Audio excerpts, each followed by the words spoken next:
Assalamualaikum warahmatullahi wabarakatuh. Perkenalkan, nama saya Arif Rahman Gunawan dari Universitas Pamulang, dari Fakultas Teknik Informatika yang bernomor induk mahasiswa 20.11.11400.385. Pada pertemuan video kali ini saya akan mempresentasikan pertemuan 1 sampai pertemuan 12 dalam mata kuliah pengantar teknologi informasi. Mari kita masuk ke pertemuan 1. Pertemuan 1, pengenalan komputer. Dalam pengertian komputer berasal dari bahasa Inggris, artinya komput, yang berarti menghitung. Nah, dalam perkembangannya, komputer juga memiliki generasi dari generasi ke generasi. Yang pertama, generasi pertama dari tahun 1951 sampai 1958. Pada era ini, komputer masih menggunakan komputer tabung hampa udara. Yang kedua, generasi kedua, yaitu pada tahun 1959 sampai 1963. Pada era ini, komputer menggunakan teknologi sirkuit yang berupa transistor. Generasi ketiga. Pada generasi ketiga, komputer mulai era pada tahun 1964 sampai 1979. Pada era ini komputer menggunakan chip. Pada generasi keempat, komputer dimulai pada tahun 1979 sampai 1980. Pada era ini, komputer menggunakan mikroprosesor yang merupakan pemadatan dari ribuan IC ke dalam sebuah chip.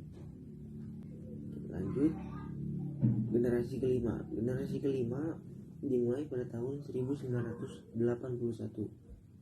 Nah, pada generasi ini ditandai dengan muncul LSI yang berkembang menjadi VLSI atau Very Large Scale Integration. Nah, klasifikasi komputer terbagi menjadi 3. Yang pertama ada berdasarkan tujuan pemakaian, berdasarkan data yang diolah, dan berdasarkan ukuran dan kemampuan. Dalam perkembangan komputer sendiri, banyak tokoh-tokoh yang berperan. Yang pertama adalah Charles Babbage, yaitu dikenal sebagai the grandfather of modern computing. Yang pertama tokohnya itu ada Lovelace Byron, yang kedua ada Hermann Hollerith, yang ketiga ada von Neumann dan Alan Turing. Pertemuan kedua kita akan membahas tentang CPU. Pengertian CPU sendiri dapat kita ketahui yaitu kepanjangan dari CPU itu sendiri, yaitu singkatan dari Central Processing Unit atau pengolah pusat. Nah, dalam definisinya CPU singkatan dari Central Processing Unit, yaitu perangkat keras komputer yang berfungsi untuk menerima dan melaksanakan perintah dan data dari perangkat lunak. Nah, komponen CPU juga terbagi menjadi beberapa macam, yaitu yang pertama ada unit control, yang kedua ada register, yaitu alat penyimpanan kecil, yang ketiga ada ALU arithmetic logic unit, yaitu merupakan bagian dari CPU yang bertugas untuk melakukan operasi aritmatika dan logika. Nah, fungsi CPU juga sebagai kalkulator. Lalu operasi aritmatika dan logika, dan data yang diambil dari memori atau informasi yang dimasukkan melalui beberapa perangkat. Bagian-bagian CPU. Yang pertama ada power supply, yang kedua ada motherboard hard disk, yang ketiga ada prosesor, yang keempat ada GA cards, CD atau CD-ROM 7 kabel data, yang kelima ada LAN card, local area network, yang keenam ada kabel UTP, yang ketujuh ada RAM, random access memory. Pertemuan ketiga. Di sini kita membahas tentang memori. Nah, pengertian memori adalah bagian dari komputer atau tempat-tempat program untuk data-data yang disimpan atau untuk menyimpan data. Sering digunakan dengan istilah store atau storage. Untuk memori kata storage yang digunakan untuk menuju ke penyimpanan disket. Memori merupakan bagian dari komputer yang berfungsi sebagai tempat penyimpanan informasi dan data yang dijaga dengan sebaik-baiknya. Nah, jenis memori merupakan media penyimpanan data pada komputer, yang mana media penyimpanan data komputer dibagi menjadi dua, yaitu yang pertama ada memori internal. Memori jenis ini dapat diakses langsung oleh si prosesor. Nah, macam-macam memori internal ini ada ROM, yang kedua ada CMOS, yang ketiga ada RAM, yang keempat ada DRAM, yang kelima ada SDRAM, yang keenam ada DIMM. Nah, dari berbagai jenis memori tersebut sudah diklasifikasikan dan untuk diakses secara langsung oleh prosesor. Yang kedua ada memori eksternal. Nah, berdasarkan jenis akses data, memori eksternal dikelompokkan menjadi dua jenis, yaitu yang pertama ada DASD atau Direct Access Storage Device, yang kedua ada SASD, Sequential Access Storage Device. Berdasarkan karakteristik bahan pembuatannya, memori eksternal digolongkan menjadi beberapa macam. Yang pertama ada puncher card atau kartu berlubang, yang kedua ada magnetic disk, yang ketiga ada optical disk. Pertemuan keempat. Pada pertemuan keempat kita membahas input dan output device. Yang pertama ada input device, yaitu unit yang berfungsi sebagai media untuk memasukkan data dari luar ke dalam suatu memori dan prosesor, yang gunanya untuk diolah menghasilkan informasi yang diperlukan. Nah, jenis input device, contoh input device yang pertama ada keyboard. Jenis keyboard yang pertama ada keyboard QWERTY, kedua keyboard Dvorak, ketiga ada keyboard Glockenberg, yang kedua ada mouse.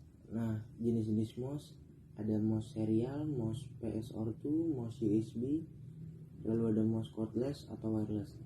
Yang ketiga ada touchpad, keempat ada light pen, kelima ada graphic pads, keenam ada joystick, ketujuh ada scanner. Yang kedua output device.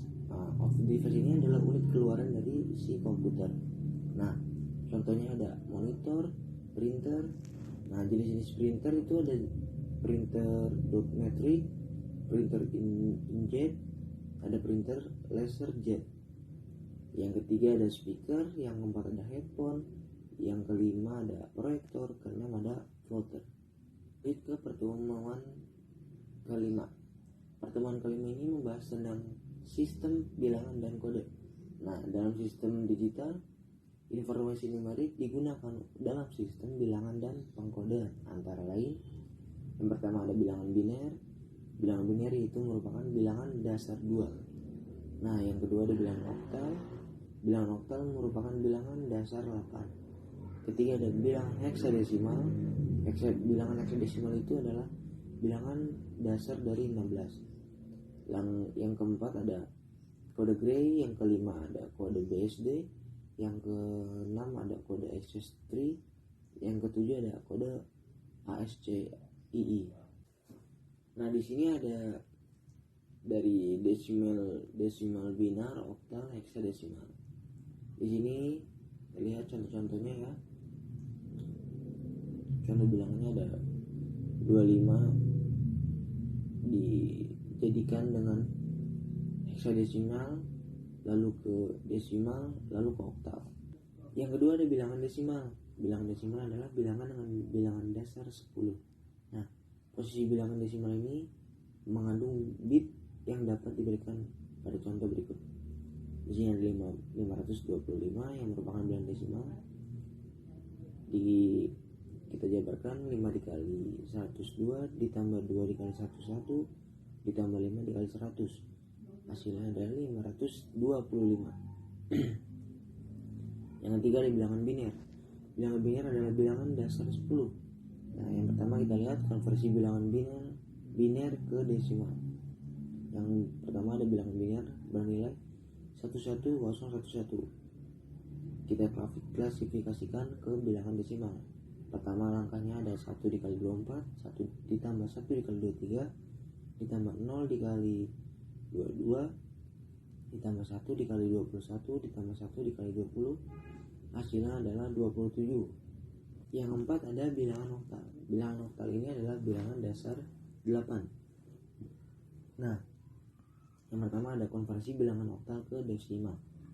Yang pertama bilangan oktal adalah 113, kita konversikan ke bilangan desimal.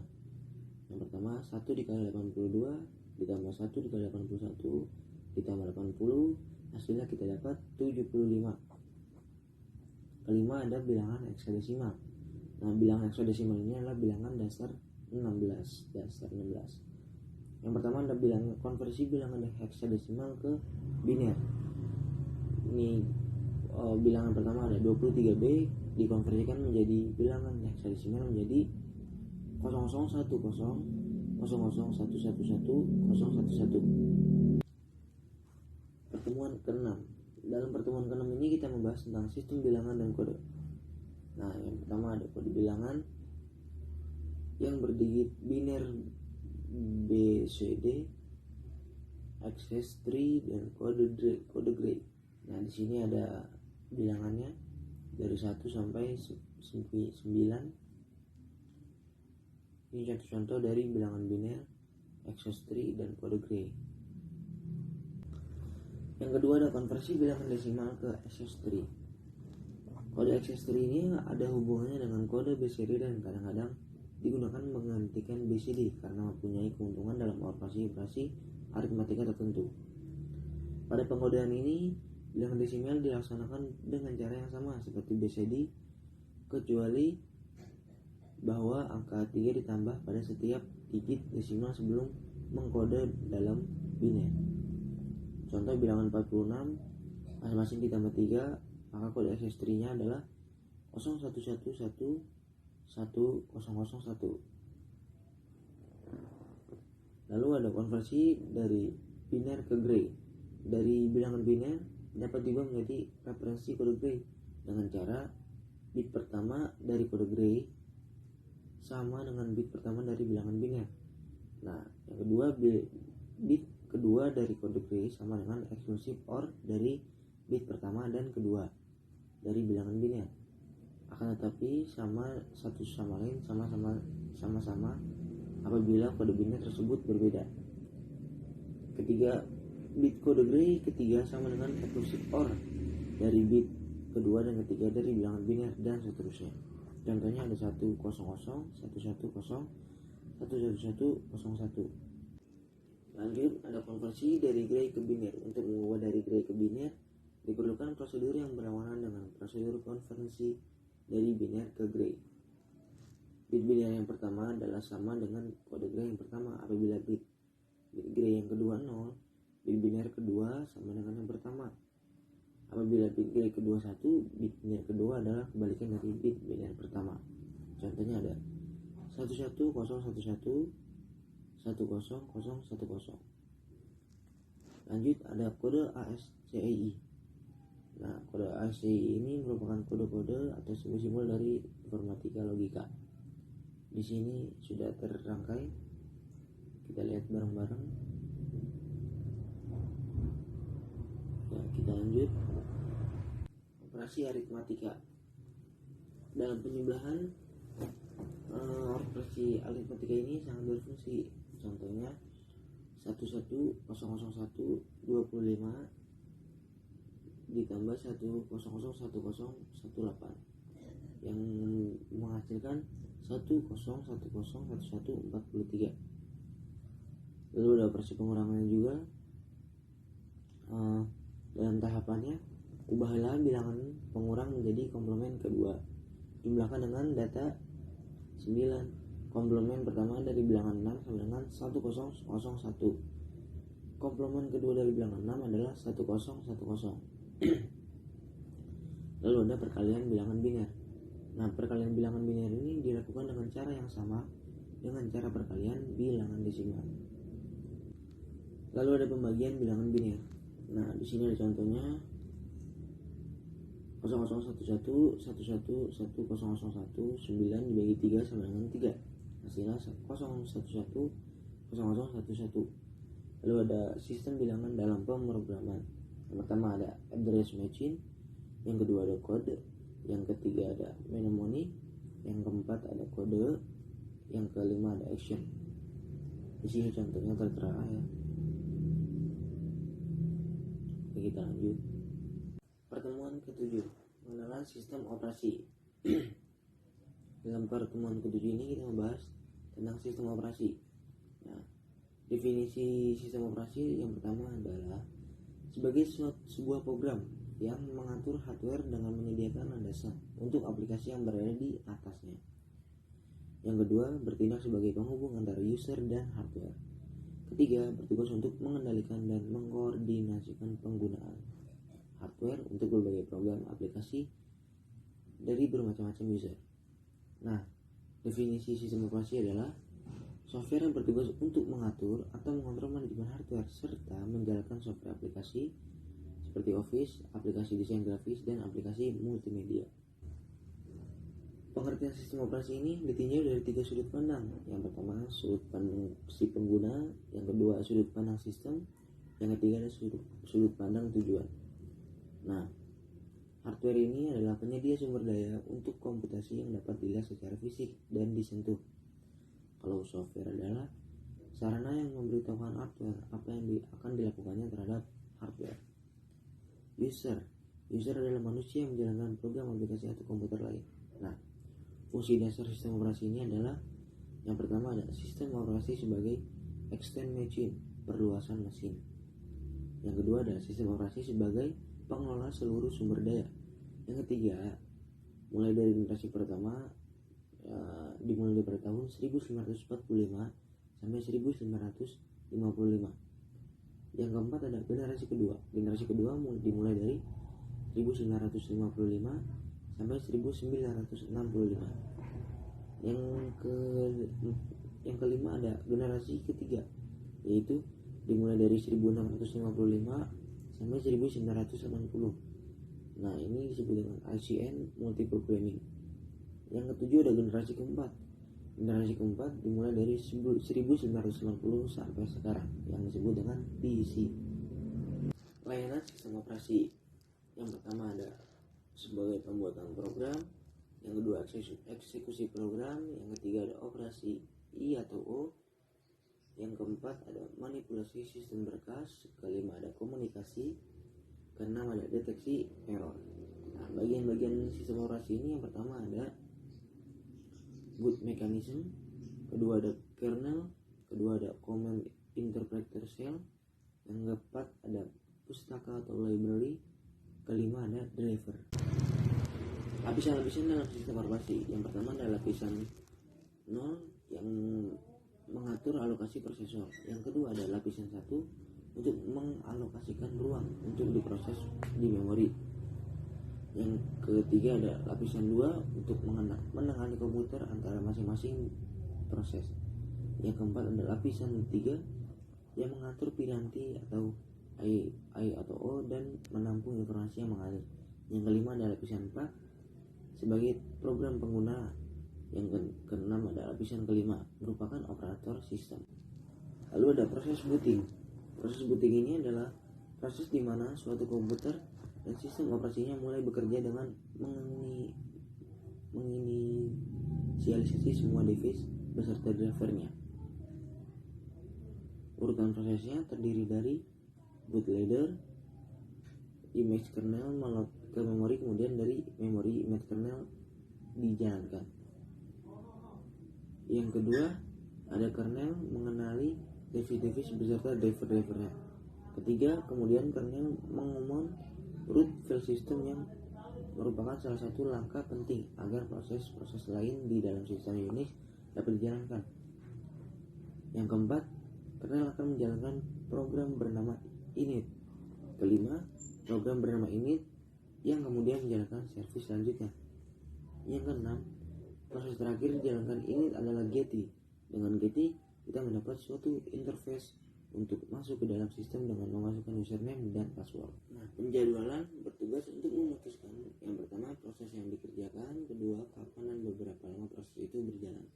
Nah, kriteria untuk mengukur yang pertama ada adil atau fairness, yang kedua ada efisiensi atau efisiensi, yang ketiga ada waktu tanggap atau response time, yang keempat ada turnaround time, kelima ada throughput. Nah, jenis-jenis algoritma berdasarkan penjadwalannya. Yang pertama ada non-preventive, yang kedua ada preventive. Nah, kalau non-preventive ini menggunakan konsep FIFO, yaitu first in first out, atau FCFS, yaitu first come first serve. Yang kedua ada SGF, yaitu shortest job first. Yang ketiga ada HRN, highest ratio next. Yang keempat ada MFQ, yaitu multiple feedback quiz. Kalau jenis algoritma preventif menggunakan konsep yang pertama RR atau round robin, yang kedua SRF atau shortest remaining first, yang ketiga ada PS priority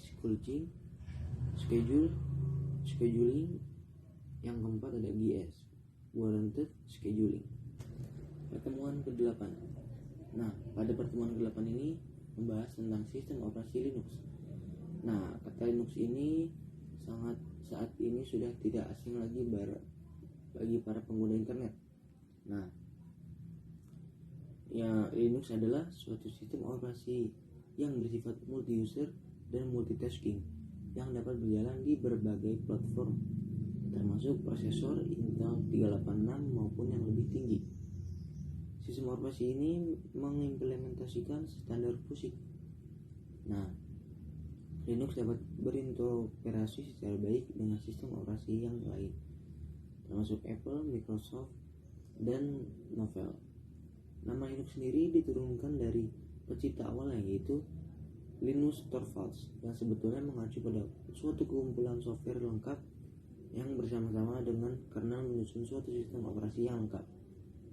Perbandingan Linux terhadap sistem operasi lainnya adalah kalau Linux disusun berdasarkan standar sistem operasi Unix yang sebenarnya diturunkan berdasarkan fungsi kerja Unix. Unix merupakan kompatibel dengan Linux pada level sistem call. Ini berarti sebagian besar programnya ditulis untuk Unix atau Linux dapat direkomendasi dan dijalankan pada sistem lain dengan perubahan yang minimal.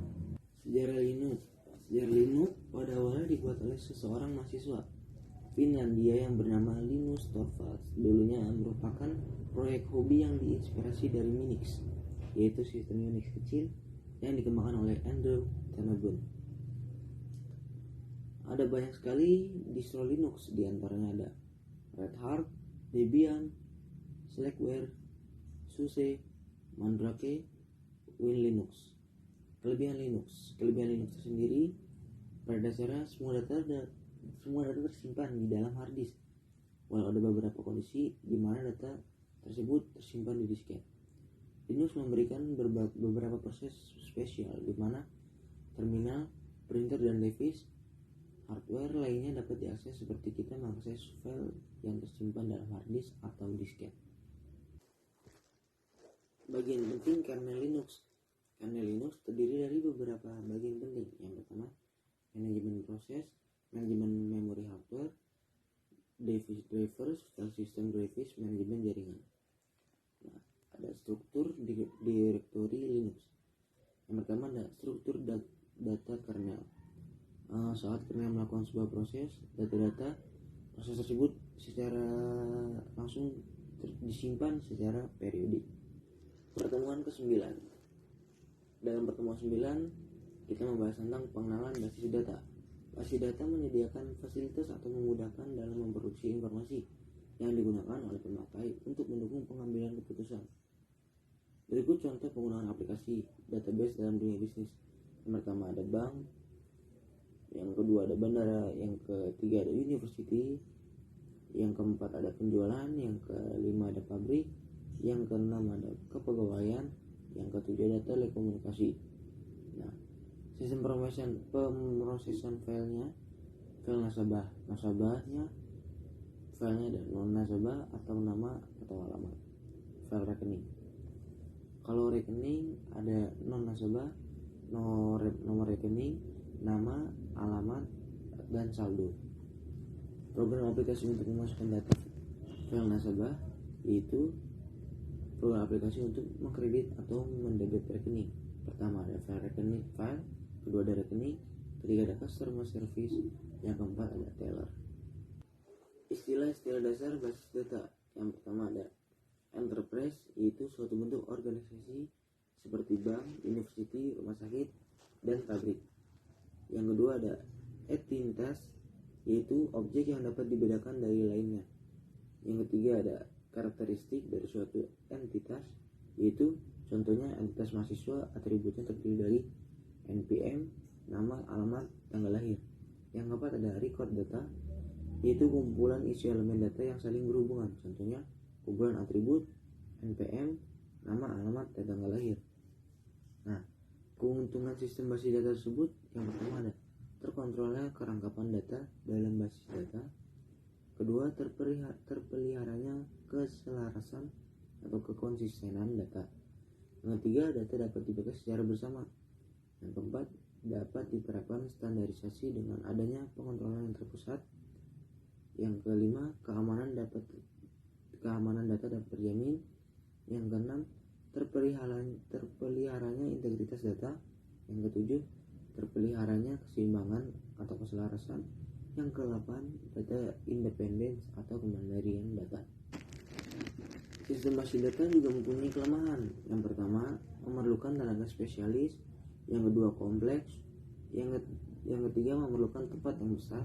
Yang keempat, mahal. Nah, ada database administrator, yaitu DBA. Tenaga ahli ini mempunyai tugas untuk mengontrol sistem atau basis data secara keseluruhan, meramalkan kebutuhan akan sistem basis data, merencanakannya, dan mengaturnya. Tugas DBA ini yang pertama untuk mengontrol DBMS dan software. Yang kedua, memonitor siapa yang mengakses basis data. Yang ketiga, mengatur pemakaian basis data. Yang keempat, memeriksa security atau integrity recovery dan konkurensi. Program utility yang digunakan oleh DBA adalah routing routines. Yang kedua ada reorganization routines. Yang ketiga ada journaling routines. Keempat ada recovery routines. Kelima ada statistical analysis routine. Kita lanjut ke pertemuan 10. Pertemuan 10 ini membahas dasar-dasar internet. Internet berasal dari bahasa Latin, yaitu inter yang berarti antara. Secara kata per kata, internet berarti jaringan antara atau penghubung. Fungsi internet menghubungkan berbagai jaringan yang tidak saling bergantung pada satu sama lain sedemikian rupa, sehingga mereka dapat berkomunikasi. Definisi internet yaitu internet merupakan hubungan antar berbagai jenis komputer dan jaringan di dunia. yang berbeda sistem operasi maupun aplikasinya, di mana hubungan tersebut memanfaatkan kemajuan media komunikasi yang menggunakan protokol standar dalam berkomunikasi, yaitu protokol TCP atau IP. Fungsi internet merupakan media komunikasi dan informasi modern. Nah, di sini ada cara akses internet. Cara akses ke internet yang pertama, sambungan langsung ke network. Kedua, sambungan dengan menggunakan SLIP atau Triple P. Yang ketiga, ada sambungan langsung ke on-live service seperti BBS atau CompuServe. Cara akses internet yang pertama ada hardware. Memiliki komputer dengan spesifikasi minimum sebagai berikut: PC minimal 386, monitor Super VGA, RAM 4 MB atau 8 MB recommended tergantung program aplikasi. Memiliki komunikasi port RS232, modem dengan kecepatan 14.400 bps atau lebih. Mouse multimedia tergantung aplikasi pelayanan internet, dan mampu menjalankan sistem Windows. Yang kedua, berlangganan dengan ISP atau Internet Service Provider atau online service. Yang ketiga, software atau program aplikasi tergantung fasilitas internet yang akan digunakan, yaitu seperti Eudora Lite, Netscape, NetMeeting, Internet Phone, Net2Phone, Internet Explorer. Pelayanan utama dalam internet yang pertama ada pelayanan mail, kedua pelayanan telnet, ketiga pelayanan file transfer protokol atau FTP, yang keempat ada pelayanan klien atau service. Pertemuan ke-11. Dalam pertemuan ke-11 membahas tentang pengenalan komunikasi data. Nah, komunikasi data ini adalah transmisi data elektronik melalui beberapa media. Media tersebut berupa kabel koaksial, fiber optik, dan microwave. Nah, fungsi komunikasi data ini yang pertama, memberikan informasi kepada orang yang tepat dalam waktu yang tepat. Yang kedua, memperoleh data bisnis selagi data tersebut dibuat online. Tiga, sistem komunikasi data memungkinkan orang dan bisnis yang mempunyai lokasi geografi berlainan dapat bersaling berkomunikasi. Nah, tiga komponen utama sistem komunikasi data ini. Yang pertama ada sumber komunikasi, kedua media komunikasi, ketiga ada si penerima. Pengertian jaringan komputer. Jaringan adalah seri dari beberapa poin yang dihubungkan oleh beberapa jenis saluran komunikasi. Jaringan komunikasi data merupakan kumpulan sirkuit komunikasi data yang dikelola sebagai kesatuan tunggal. Yang selanjutnya ada terminal, yaitu yang pertama ada workstation microkomputer, kedua terminal remote entry atau job, yang ketiga ada terminal facsimile atau fax, yang keempat ada terminal point of sale, yang kelima ada terminal DAM atau intelligent. Lalu ada modem adalah alat elektronik yang dapat mengubah komunikasi digital antara komputer ke dalam nada yang dapat ditransmisikan melalui jalur telepon. Nah, selanjutnya ada unit pengontrol cluster. Alat ini digunakan untuk membuat sambungan antara terminal yang dikontrol dengan peralatan lain. Lalu ada multiplexer. Alat ini memungkinkan penggantian beberapa jalur transmisi kecepatan rendah dengan jalur transmisi berkecepatan tinggi. Lalu ada front end processor. Front end processor melakukan lalu lintas komunikasi data yang masuk dan keluar. Lalu ada host. Host merupakan memproses pesan data COM yang masuk setelah diproses data dapat ditransmisikan kembali ke front end processor. Lalu ada software dalam host. Software data COM dalam host disebut telecommunication monitor. Topologi jaringan. Nah, yang pertama ada jaringan ring, jaringan star, jaringan bus, dan jaringan hybrid. Penyimpanan sekunder. Yang pertama, penyimpanan berurutan, media penyimpanan yang hanya dapat diisi atau diakses dengan susunan tertentu. Kedua, ada penyimpanan langsung, media penyimpanan langsung yang dapat diakses secara langsung. Peralatannya disebut DASD atau Direct access storage device. Fungsi sistem operasi yaitu menjadwalkan pekerjaan, mengatur hardware dan software, menyediakan sistem security, menangani interupsi, memelihara penggunaan record, memungkinkan beberapa pemakai untuk menggunakan komputer secara bersama-sama. Nah, yang terakhir, pertemuan ke-12, konsep dasar keamanan komputer. Di sini kita membahas konsep dasar keamanan komputer. Pengertian keamanan komputer bisa diklasifikasikan. Yang pertama ada security, segala sesuatu yang mengenai keamanan. Kedua, komputer, suatu sistem yang meliputi CPU, prosesor, memori, atau device dan lain-lain. Security komputer yaitu adalah segala sesuatu yang mengenai keamanan bagi sistem dan prosesor tersebut. Di sini ada dua pihak yang terkait. Yang pertama ada pihak yang diganggu dan pihak yang mengganggu. Nah, pihak yang diganggu ini pertama ada perangkat lunak, kedua perangkat keras, ketiga perangkat manusia, keempat manajemen, kelima basis data, keenam operasional, ketujuh ada fisik. Dan pihak yang mengganggu yang pertama ada lingkungan, fisika, kimia, manajemen, organisasi, perangkat lunak, perangkat keras, sistem operasi, dan telekomunikasi. Kedua ada attacks atau basic attacks, ketiga ada computer criminal, keempat ada method of defense, kelima ada encryption, hardware, software, and human control in security, keamanan komputer secara fisik. Dari sisi lingkungan yang harus diwaspadai adalah yang pertama ada manusia, kedua ada binatang, ketiga ada tumbuhan, keempat ada cuaca, kelima ada iklim, keenam ada bencana alam. Nah, kalau dari manusia itu seperti gangguannya seperti mencuri atau mengambil barang, mencuri perangkat keras komputer, mencuri data, menyadap, mendengar, melihat media transmisi, mengcopy data, dan memotret. Di sini penanggulangannya dengan cara membuat area yang terbatas, terutama pada ruang server. Yang kedua, melindungi sebagian peralatan komputer dengan kerangka besi atau diberi penyangga-penyangga untuk melindungi dari gangguan-gangguan manusia yang nakal. Dari binatang yang pertama ada tikus, gangguannya seperti mengerat, sarang, urin, kotorannya, dan bangkai.